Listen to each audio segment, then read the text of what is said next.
அதாவது ஆல்ரெடி தொண்டை பிரச்சனை. இதில் வர நேற்று காலையிலே பராசக்தி படம் வேறு பார்த்துட்டேன். அந்த பார்த்ததுலேருந்து கத்தி விசில் அடித்து தொண்டையும் போச்சு, மண்டையும் போச்சு. என்ன ஒரு நாளாக ஒரே வருத்தம். எல்லாரும் அந்த படத்தை கொண்டாடுறப்ப நான் மட்டும் ஃபீலிங்ஸில் இருந்தேன்.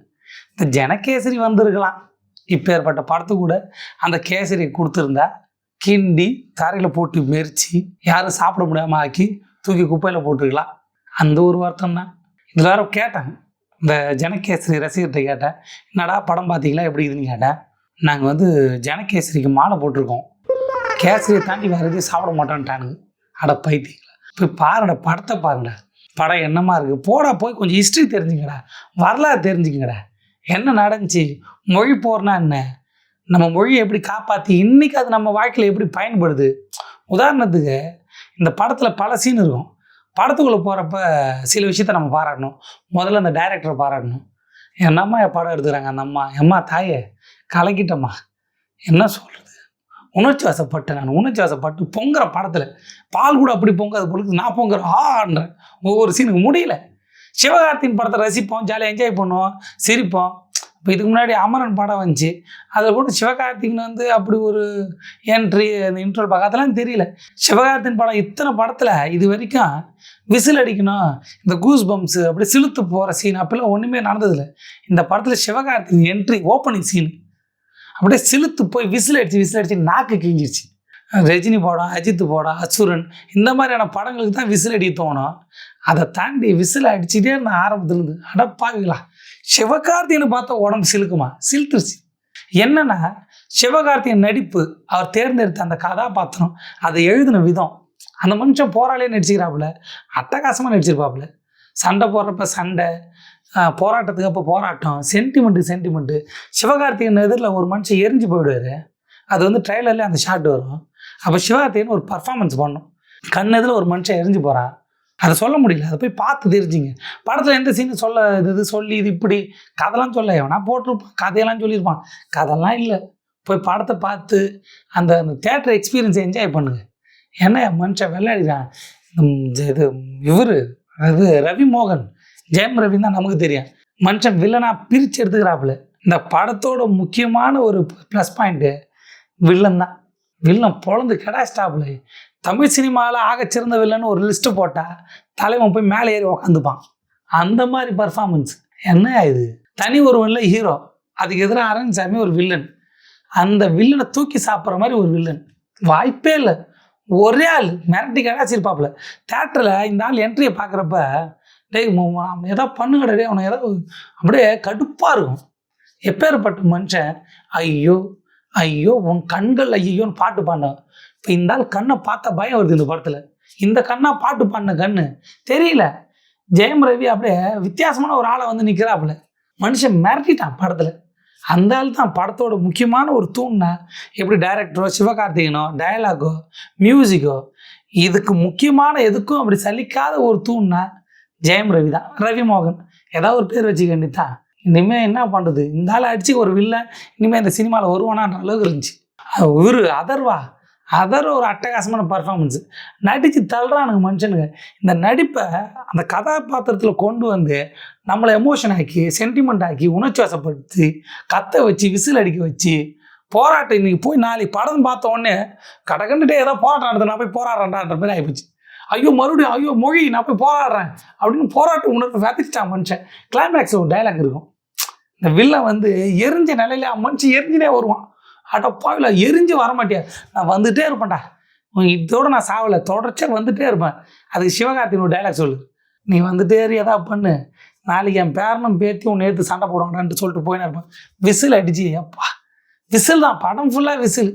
தற்கூறிங்க கேசரி துண்ண போகிறவனுக்கு கேட்குறானுங்க கேள்வி, இது என்ன போராட்டம், என்ன இந்தி திணிப்பு, என்ன மொழி திணிச்சிட்டா அவன் சோத்துக்கு வழி இருக்காதா அப்படின்னு பாதிப்பாயிருக்கும் போது அது ஒரு படமாக அதை எடுத்து நீங்கள் கொண்டாண்டுக்கிறீங்களா? இந்த கேள்விக்கு டைரக்டர் படத்தில் பதில் வச்சுருப்பாங்க. ஒரு ஹிந்தி திணிப்பு, மொழி திணிப்புனால உன் மொழியை பறிச்சா என்ன ஆகும், சோத்துக்கு வழியெல்லாம் போகும். ஆமாம் போகும். என்னென்னா மணி ஆர்டர் அனுப்பணும். அங்கே சென்னையில் படிக்கிற பசங்களுக்கு மணி ஆர்டர் அனுப்பணும்னு இருக்கிற குடும்பம்லாம் ட்ரை பண்ணுவாங்க. ஹிந்தியில் இருக்கும், இவங்களுக்கு மொழி தெரியாது, மணி ஆர்டர் அனுப்ப முடியாது. அங்கே வேலை செய்யணும், ஹிந்தி தெரியாது. திடுப்புன்னு ஹிந்தி தூக்கணும்னு சொல்லிட்டீங்க, எங்களால் முடியல, ஐயோ காசு அனுப்பணும்னா அங்கே போனால் ஃபீஸ் கட்ட முடியாது. மெஸ் ஃபீஸ் கட்ட முடியாது, சாப்பிடாம தவிப்பானுங்க ஸ்டூடெண்ட்ஸு. சோத்துக்கு வழி இல்லாமல் ஆகிடுங்கன்னாங்க. உன் மொழியை பறிச்சா உன் வாழ்வாதாரம் காலி ஆகிடும். எப்படி இந்த காலத்தில் மொழியை பறிச்சா எப்படி ஆக முடியும்? அதுக்கு ஒரு சீனு. ஒரு கிராமத்துலேருந்து ஒரு பையன் கலெக்டராக போகிறேன்னு எக்ஸாம் எழுத போவான். அங்கே போனால் எல்லாம் ஹிந்தியில் இருக்கும்.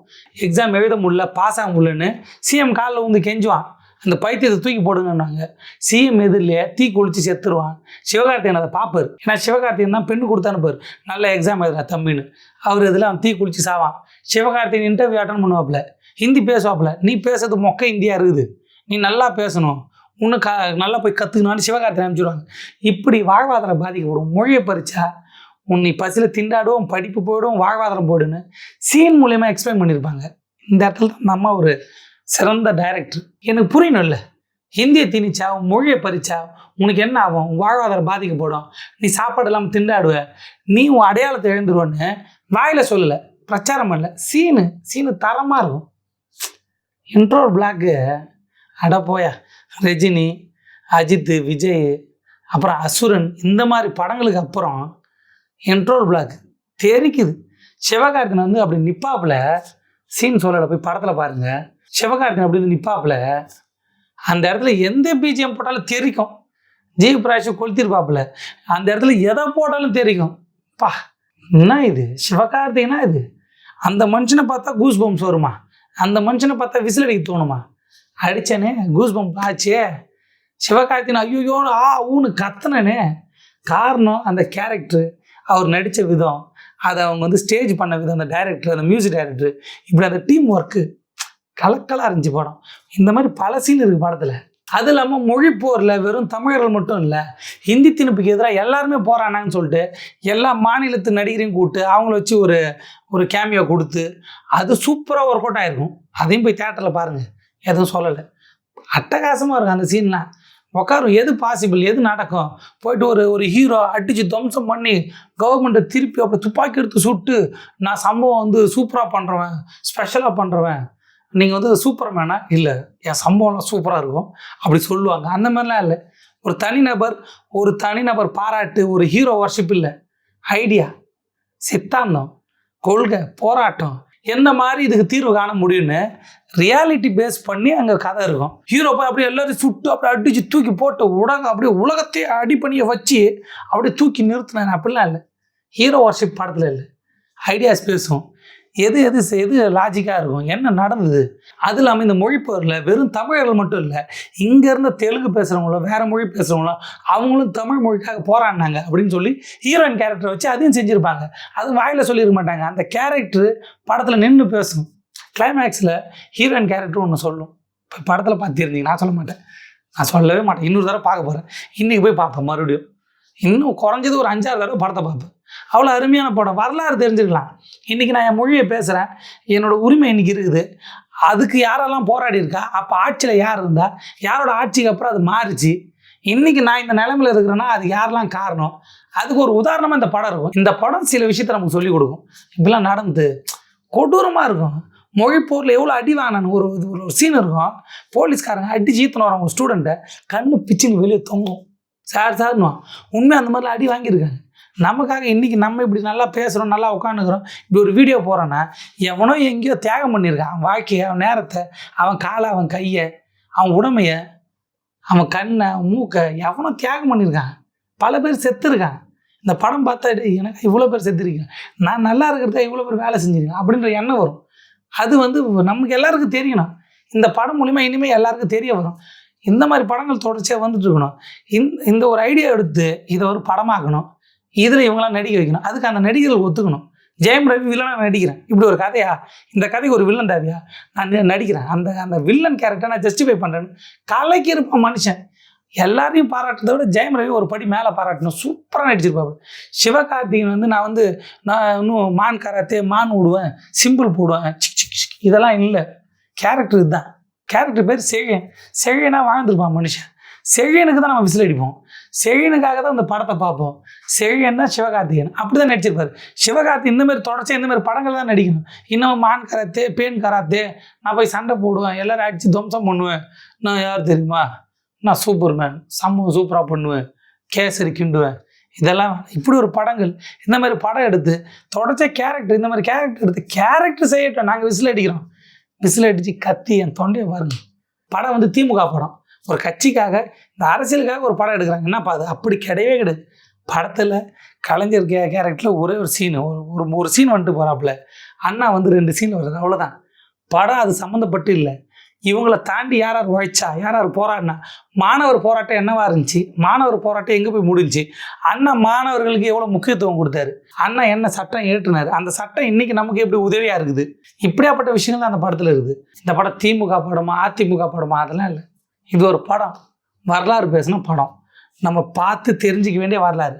படிக்க வழி இல்லை, படிக்க மாட்டேன், சொல்கிறதுக்கு ஆள் இல்லை, இங்கே உட்காந்து பொய்யா சொல்லுகிறானுங்க. ஆமை கறி என்ன, ஆமை சூப் என்ன, மான் ஊறுகான்னுக்கிறானுங்க. அவனுக்கிட்ட போய் இந்த கதையெல்லாம் கேட்க முடியுமா? வரலாறு சொல்லுவானுங்களா?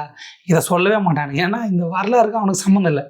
ஆமை ரசம் எப்படி வைக்கலாம், எல்லாம் மான் ஊறுகாய் எப்படி வைக்கலாம், இப்படியாப்பட்ட வரலாறு சொல்ல தான் ஆளுகிறானுங்க. அப்போ நமக்கு வாய்ப்பு இல்லை.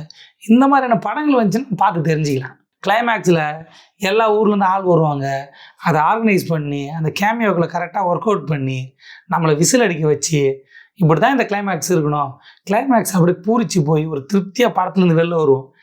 வெளில வந்துட்டு மறுபடியும் உள்ளே போகணும், படத்தை பார்க்கணும்னு தோணும். ஏன்னா தோணிகிட்டே இருக்குது, இன்றைக்கி புக் பண்ணிட்டேன், மறுபடியும் போவேன். இதே மாதிரியான ஒரு உணர்வு கேசரியில் இருந்தால் அந்த கேசரி நானும் திரும்ப திரும்ப சாப்பிடுவேன். ஆனால் கேசரியை திரும்ப திரும்ப சாப்பிட முடியாது. ஏன்னா அது கேசரி, அது ரொம்ப நாள் கழிச்சு வரப்போகுது. அந்த கேசரி அது ஊசடித்த கேசரி. நான் ஆல்ரெடி சொல்லிட்டேன், அது ஊசடித்த கேசரி. ஒருவேளை கேசரி இல்லைங்க, நாங்கள் உப்புமா கிண்டி இருக்கிறோம், பிரியாணி பண்ணியிருக்கோன்னா பரவாயில்ல, நல்லா இருந்துச்சுன்னா அதையும் 2-3 தடவை போய் சாப்பிட்றோம். ஆனால் என் கணிப்படி தற்பெருமை பேசிக்கின்னு ஹீரோ வர்ஷிப் பண்ணிவிட்டு இன்னமும் சாட்டை எடுத்து அடிப்பேன், நான் வந்து சூப்பர்மேனில் பண்ணுற சம்பவம் சூப்பராக இருக்குன்னு சொல்லுவாங்க. இப்படி சுயகளை சுய பெருமைகளை பேசும் சில படங்கள் வரப்போகுது. அந்த படத்துக்காக வெயிட்டிங். இந்த படத்தை இன்னும் 2 தடவை பார்த்துட்டு இன்னும் 2 தடவை இந்த படத்தை பற்றி பேசலாம். இன்னும் பல பேர் கத்த போகிறானுங்க, படத்தை பார்க்காமலே படம் நல்லா இல்லைன்னு போட்டுக்கிறானுங்க. அப்புறம் இது வந்து தெலுங்கு, எடுத்தது இவங்க, நடித்தது அவங்க, இது இவங்களுக்காகன்னு சில பேர் புலம் போகிறானுங்க. எவன் புலம்புனாலும், எவன் கத்துனாலும், எவன் தலையே அப்படி தலையை தேய்ச்சிக்கினே ஓடினாலும் ஒன்றும் நடக்க போகிறதில்ல. ஏன்னா படம் சிறப்பாக இருக்குது. வாய்ப்பு இருந்தால் எல்லோரும் பாருங்கள். இந்த படத்தை பார்க்கலாம், வேறு எந்த படத்தை பார்க்குறது?